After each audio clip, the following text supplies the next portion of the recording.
that, Brian. Thank you. All right, well, it's one of the biggest threats President-elect Trump will deal with when he takes the White House. Terrorism. But even scarier than ISIS and al-Qaeda themselves is the fact that terror groups are operating cells in Mexico, making it very easy to slip through the border into our country. Here to map out this threat, nobody better than the author of Defeating Jihad, Dr. Sebastian Gorka. Doctor, thanks for being here this morning.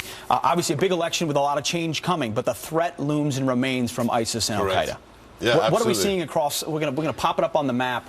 What are you most concerned about as it pertains to that threat here in the United States? Well, as we discussed yesterday with Brian, we've had in just over 2 years 124 arrests of ISIS, just ISIS terrorists in America. Now we know there's actually some specificity to what's happening in the South. Sure. So there's a specific portion in this map.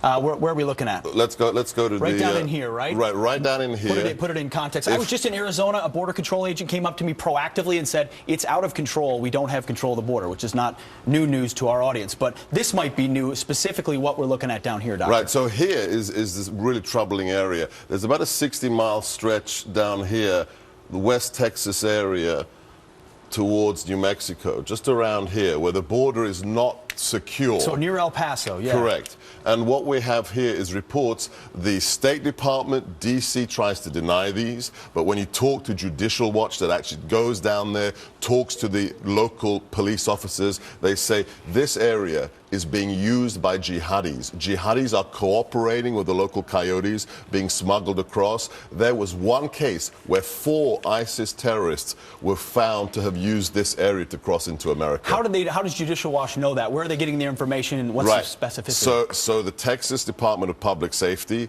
and FOIA, and also from the Mexican authorities. One of the most disturbing things is on the mirror side of El Paso, right about here, there is a report of an ISIS training camp in Mexico. Wow. Yeah. So reports of an actual ISIS training camp just on the other side of the border, attempting to utilize this porous portion here to come into the United States. And one last thing that really puts it all together, they have managed to find reports. Do you remember the first ISIS attack in America?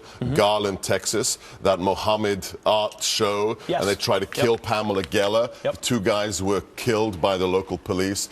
An associate of those individuals said, "My ISIS brothers in Texas and Mexico assisted in that attack." And we do know that the drug cartels, at the right price, have been more than happy to work with jihadis to facilitate that. Think about it. You've got a smuggling route, okay? You're going to use it, right? Whether it's guns, whether it's immigrants, whether it's drugs, or whether it's a terrorist. You don't care. Yeah. Right? Money. And if money, and even with things like sanctuary cities, we seem to not care about the porousness of that. Dr. Sebastian Gorka, thank you very much for joining us. As always, an expert. All right, coming up, President-elect Trump already getting major pushback on his deportation plans of illegals. But Judge Napolitano says